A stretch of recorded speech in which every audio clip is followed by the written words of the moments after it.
자, 내일 공식적으로 한국당에 입당하는 황교안 전 총리를 둘러싸고 당 안팎에서 비판의 목소리가 커지고 있습니다. 이번 전당대회 최대 변수로 꼽혔던 황 전 총리의 입당으로 당권 경쟁은 새로운 국면을 맞게 됐습니다. 한편 민주당이 이용우 손금주 의원의 입당, 복당을 모두 받아들이지 않기로 해서 그 배경에 관심이 쏠리고 있습니다. 김성환 시사평론가, 바른미래당 이준석 최고위원 두 분 나오셨습니다. 안녕하십니까? 네, 안녕하세요. 오셨습니까? 자, 한 줄 평 해야 될 것 같습니다. 황교안 전 총리의 한국당 입당, 한 줄 평 해주시죠. 오늘이 없으면 내일도 없다. 좀 오늘은 어려운데요. 아니요, 뭐 그렇게 어려운 내용은 아닙니다. 예. 지금 뭐 자유한국당이 결국은 전당대회 국면으로 들어간 상황이고요. 친박계 입장으로 보면은 마땅한 후보가 없는 것도 사실입니다. 예. 그래서 오세훈 전 서울시장에 맞설 만한 후보를 좀 내세워야 한다고 하는 절박감도 있었으리라고 보고요.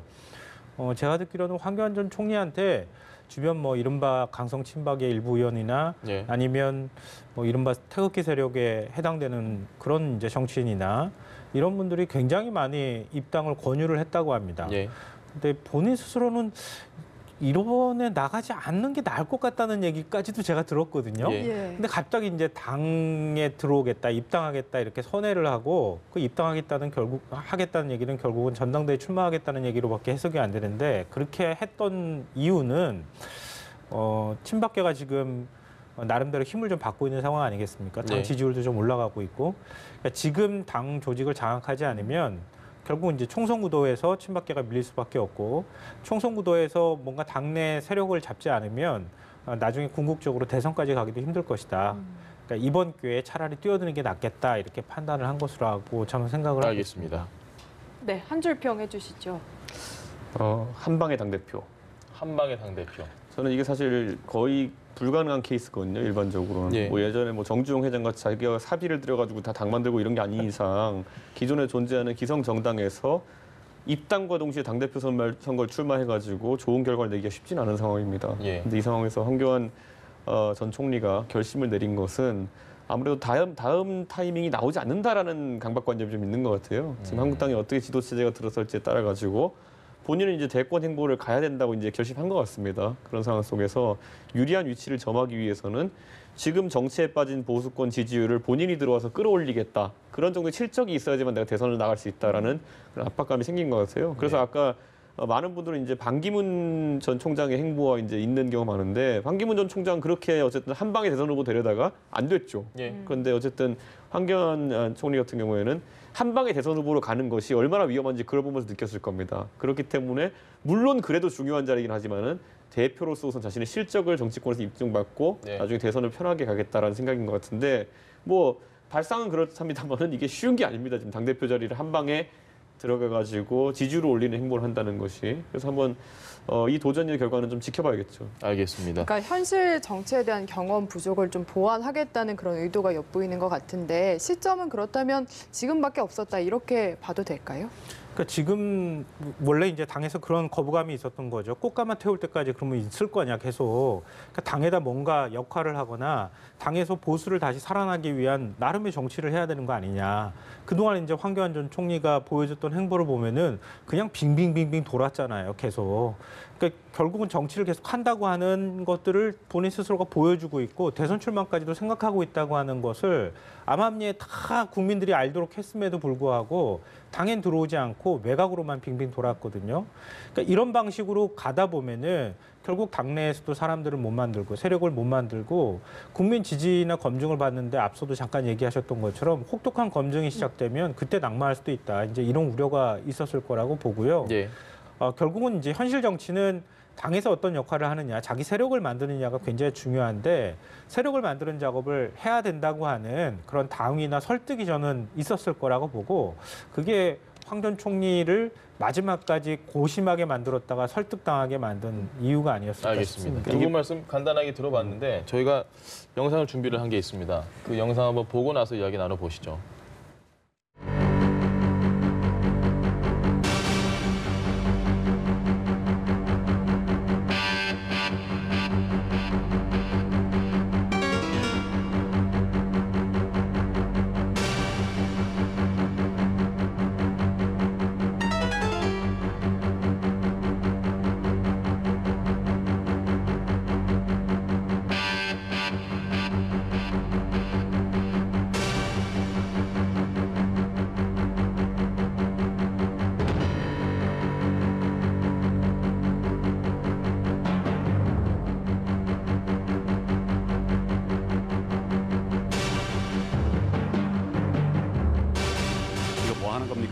증거에 이제껏 따라서 계속 그런 식으로 답변에 일관하시지 증거에 따라서 않습니까? 수사하는 것이고 증거 진실을 주십시오. 밝히는 것이다. 이렇게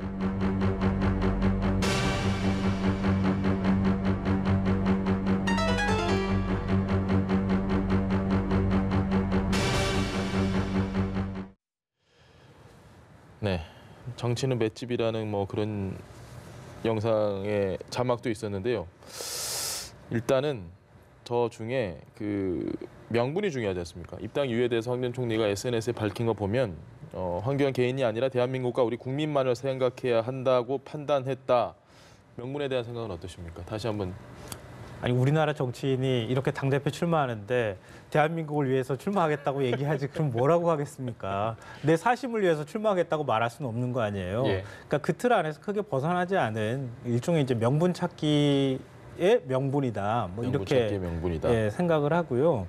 근데 뭐 정치인은 결국은 이제 국민 원래 본래적 정치의 의미를 가지고 얘기할 때에도 국민을 위해 정치를 하는 건 당연한 거니까요. 그런 면을 앞세울 필요가 있었다고 보고요. 근데 사실은 지금 우리가 왜 이 타이밍이냐 이런 얘기를 자꾸 하는 것처럼 결국 당내 세력을 위해서다 아니면 친박 부활을 위해서다 뭐 도로 친박당이 됐다 굉장히 이제 부정적인 평가들이 많이 있잖아요. 그러니까 그걸 극복하기 위한 황교안 전 총리식의 어떤 나름의 명분을 내세운 거 아닌가 싶은 생각을 합니다. 네, 알겠습니다. 그런데 지금 이제 정부의 실정에 해당하는 부분 또는 정부가 비판받는 지점에 대비되는 부분이 있는 지도자가 지금 전당대회에서 각광받을 가능성이 있는데 황교안 전 총리 같은 경우에는 총리를 지내셨지만은 뭐 관료 출신으로 쭉 올라오셨기 때문에 좀 그 정책적 비전에 대한 부분이 백지 상태입니다. 사람들이 인지하고 있는 것이 과연 황교안 총리가 들어오게 되면은 뭐 당 대표가 되면은 한국당이 어떤 경제 노선을 걸을 것인가 예측되는 게 없죠.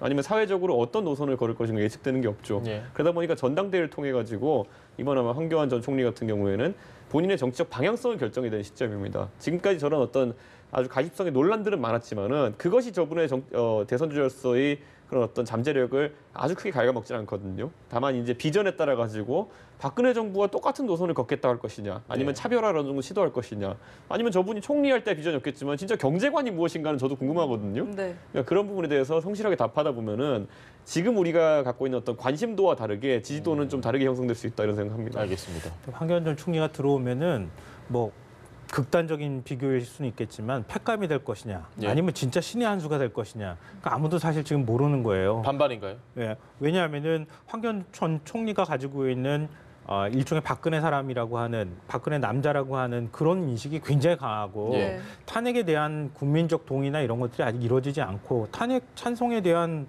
지금 탄핵 반대 여론들이 여전히 예. 있는 상황 아니겠습니까? 자유한국당에서도 뭐 노골적으로 얘기를 하고 있는 상황인데 그런 부분에 대한 국민적 저항이나 아니면 반발이 계속 남아 있는 상황이거든요.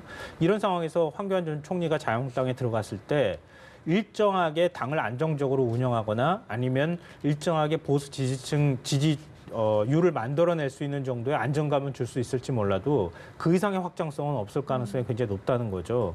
그러니까 당을 지금 다 쓰러져가는 당을 다시 세우고 어느 정도 반열까지 올려놓는 데에는 황교안이라는 카드가 의미 있는 카드가 될 수 있겠지만 그 다음에 가가지고 정말 황교안이냐 이렇게 물었을 때 진짜 황교안이 아닐 수 있는 가능성이 충분히 있다는 거죠. 그런 측면에서 진짜 팩감으로 갈 가능성도 저는 있다고 봅니다, 여전히.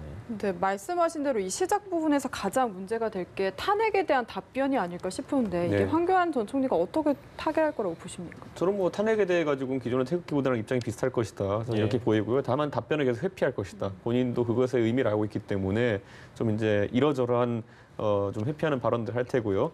다만 저는 지금 문제가 된다고 생각하는 부분이 황교안 총리가 들어오면서 친박이 또 분화되려고 하고 있습니다. 예. 지금 보면 친박계 인사 중에서 예를 들어 홍문종 의원 같은 경우에는 뭐 아주 환영하지만은 않는 그런 언론 인터뷰들을 하고 있어요. 네. 근데 그럴 수밖에 없는 것이 저는 이제 내부 사정을 좀 봐서 알지만은 네. 친박이란 집단이 대통령 팬클럽이라는 측면에서는 뭐 같은 거겠지만은 서로 고기를 균등하게 나눠 가졌던 집단은 아니에요. 박근혜 정부 때. 예. 그렇기 때문에 지금 그 황교안 총리를 미는 집단 같은 경우에는 소위 말하는 계속 그 태극기 부대적인 입당을 견지했던 곳은 아니고요.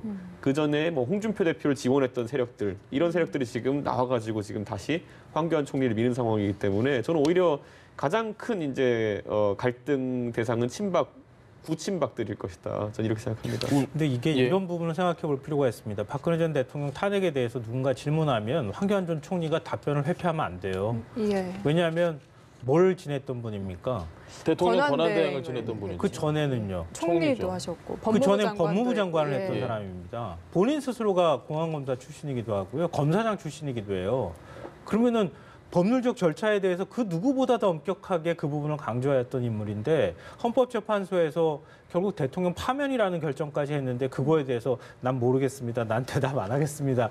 이걸 어떻게 얘기할 수 있겠냐는 거예요. 그러니까 답변을 애둘러서 도망 다니면 도망 다닐수록 끊임없이 질문이 던져질 것이다. 그 질문을 회피하면 회피할수록 계속 그 수렁에 빠진다. 그러니까 그것에 대해서 황교안 전 총리가 명쾌한 입장을 내놓지 않으면은 계속 결국은 오늘도 뭐 얘기 나오는 것처럼 민주당에 득되는 일을 할 것이다. 그러니까 그런 부분에 있어서는 상당히 우려되는 보수 진영 내부에서도 저는 우려하는 목소리가 있을 거라고 그런데 봅니다. 이제 친박 진영의 전략가라고 하는 사람들, 그러니까 이번에 제가 알기로는 황교안 총리의 전당대회 출마를 부추긴 분들, 예. 이분들이 과거에 박근혜 대통령의 비상대책위원장 취임도 종용했던 세력이에요. 동등하게 그 계열의 친박들인데 이분들이 지금까지 황교안 총리에게 강권하지 않았던 이유는 뭐냐면요. 이분들 내심 무슨 생각이 있었냐면은 이번 전당대회를 통해서 들어서는 지도부가 예. 과연 다음 총선 때도 지도부가 되어 있을까? 그러니까 약간 그걸 우려했던 거죠. 예를 들어 아직 1년이 없는 시간이 남았는데 그 1년이란 기간 동안에 과거에도 보면 홍준표 대표 뽑힌 지 5개월 만에 쫓아냈어요. 예. 왜냐하면은 홍준표 대표라는 간판으로는 이게 2012년 얘기입니다. 홍준표 대표라는 간판으로는 도저히 이제 총선을 치를 수 없으니 박근혜라는 사람을 데려와야 된다라고 전략을 짰던 사람들인데 그 사람들은 원래 지금까지 황교안 총리에게 계속 이제 언급했던 것은 결국에는 나중에 이번 진보부가 위기에 빠지고 아니면 지지율 정체가 있을 때 구세주로서 등장해야 된다. 또는 약간 그것을 띄우는 입장에서 이제 회세시는 입장에서 이제 황교안 총리가 등장해야 된다는 입장을 견지하고 있었는데 이번에 이렇게 만든 데에는 최근에 보시면 한국당에서 조강특위 이제 진행하면서 상당한 물갈이나 이런 것들이 이제 진행되는 걸 아마 보셨을 겁니다. 예. 그런 것들에 좀 시기적으로 좀 시기가 당겨진 측면도 있다. 이런 분석도 있습니다. 알겠습니다. 민주당 얘기라고 해야 될까요? 무소속 의원 두 분의 얘기라고 해야 될까요? 이용호 송금주 의원 민주당 행위 좌절이 됐는데 일단 윤호중 당원자기 심사위원장 얘기 듣고 나서 저희가 얘기 한번 들어보시죠.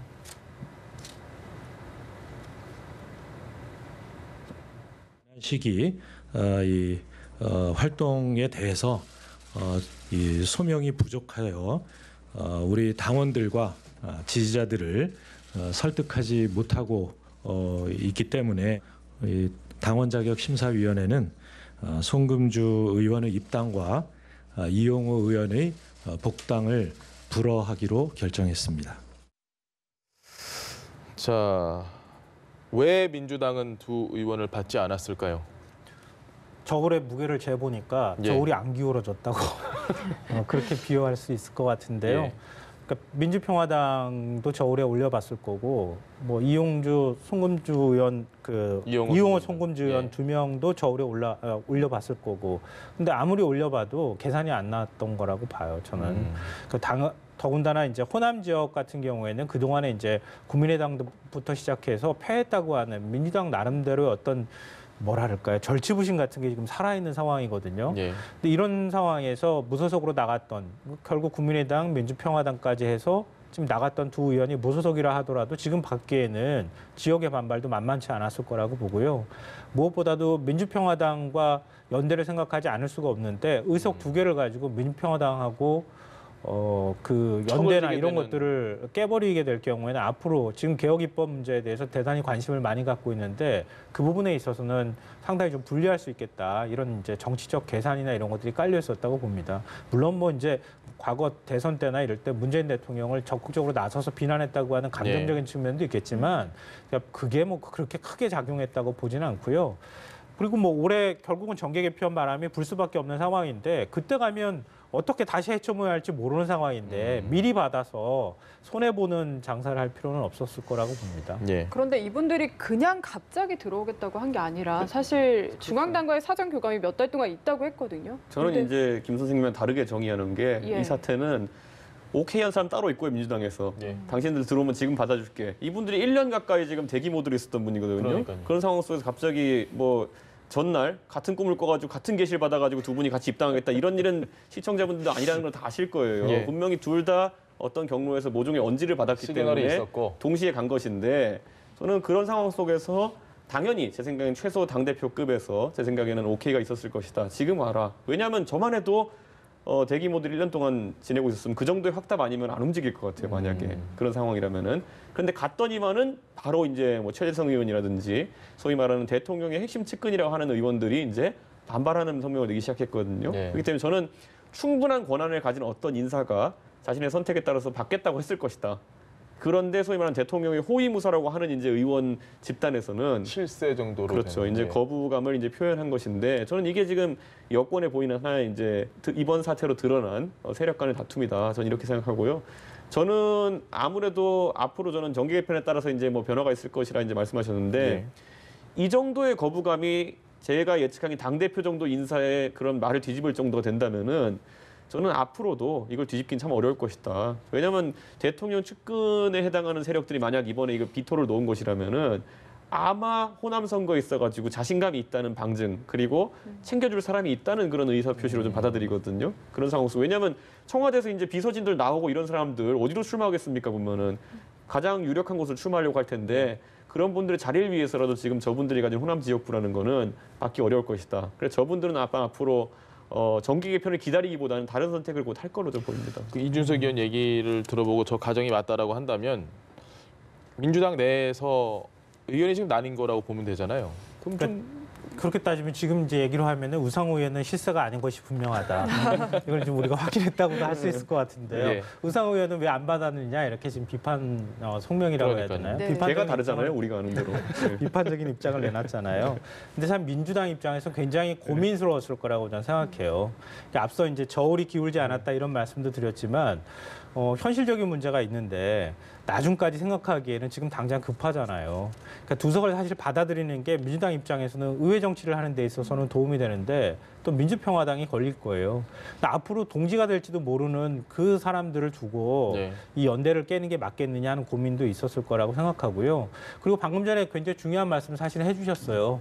그러니까 다음 총선 때 과연 호남이 뭐 예전처럼 국민의당이나 이런 제3당에 표를 몰아줄 것이냐. 그러니까 호남 분위기는 그렇지 않다고 하더라고요. 제가 얘기를 듣기로는 뭐 어떤 당이 가가지고 얘기를 해도 문재인 정부에 일단 힘을 실어줘야 한다는 쪽에 분위기가 확 쏠려 있거든요. 예.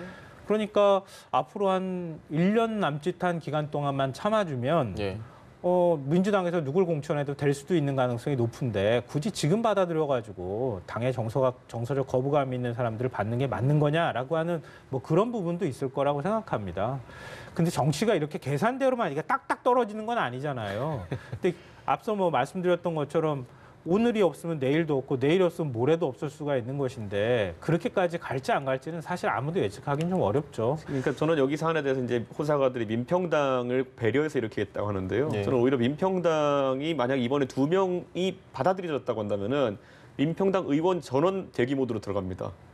근데 지금 그렇지 않고 이렇게 커트했다는 건 아까 말했던 것처럼 호남 지역구를 양보할 의사가 없다로 받아들이고 이렇게 했기 때문에 오히려 앞으로 더 절벽으로 갈 수. 더 절벽으로 가서 이제는 우리는 저쪽 문 두드려서 어떻게 해야겠다는 생각을 하면 안 되겠구나라는 생각을 하게 되면은 그러니까 이게 그 아까 말했던 장래에 보이지 않는 두 세력 간의 인식 차이인 거죠. 어떤 쪽은 민평당을 좀 배려해가지고 이렇게 하면 안 된다고 한 것이고 어떤 쪽은 반대로 이번 기회에 다 줄 세우려면 이렇게 해야 된다라고 생각했던 건데 이제 결과는 어떻게 나올지 지켜봐야겠지만은 제가 봤을 때 민평당은 아마 이번 일을 보고 진짜 호남 선거에 쟤네가 이제 자신감이 많아가지고 우린 줄 서는 것도 원하지 않는구나라는 것을 좀 인식했을 그럼 것 같습니다. 이용호, 송금주 이 두 분은 앞으로 어떤 선택을 할 옵션들이 있습니까? 그러니까 본인 스스로가 선택할 방법은 별로 없는 거죠, 사실은. 예. 그러니까 정치적 요구가 있을 때 두 의원을 어떻게 처리할 것인가에 관한 문제가 자연스럽게 딸려 나갈 수밖에 없을 거예요. 예를 들면 민주평화당과 민주당이 어떻게 위상을 설정하느냐에 따라서 두 의원의 위치나 이런 것도 같이 움직일 가능성이 저는 높다고 보고요. 왜냐하면 지금 말씀하셨던 것처럼 민주평화당하고 민주당이 일정하게 호남에서 경쟁 관계에 있는데 민주평화당의 자리를 다 어떻게 줄 수 있겠느냐 뭐 이런 문제가 현실적으로 대두될 거라는 거죠. 그때 두 의원 문제도 같이 논의될 가능성이 높고 지금 당장은 이미 뭐 안 돼 이렇게 해버린 상황이기 때문에 뭐 한 달 뒤에 될 것이다, 2달 뒤에 될 것이라고 기대하는 거는 좀 약간 섣부른 기대가 아닌가 싶어요. 평화당은 어쨌든 러브콜을 계속 할 거 아닙니까? 저는 그 두 분의 행보는 앞으로 자유한국당 입당 빼놓고는 모든 게 열려 있다 생각합니다. 저는 예. 모든 정당에 이제 열려 있는데 제가 봤을 때는 그래도 바른미래당도 열려 있는 거죠? 그거는 이제 제가 근데 예전에 정치용어로 얘기하면 이삭죽기가 되잖아요. 네, 근데 이삭죽기 그거 쉽지 않아요. 그러니까요. 그분들은 바른미래당이 싫다고 해서 이제 합당 과정에 참여 안 한 거기 때문에 예. 그렇게 한다면 또 그에 절맞는 해명을 하셔야 될 텐데 쉽지는 않을 겁니다. 알겠습니다. 네, 김성환 시사평론가, 바른미래당 이준석 최고위원과 함께했습니다. 말씀 감사합니다.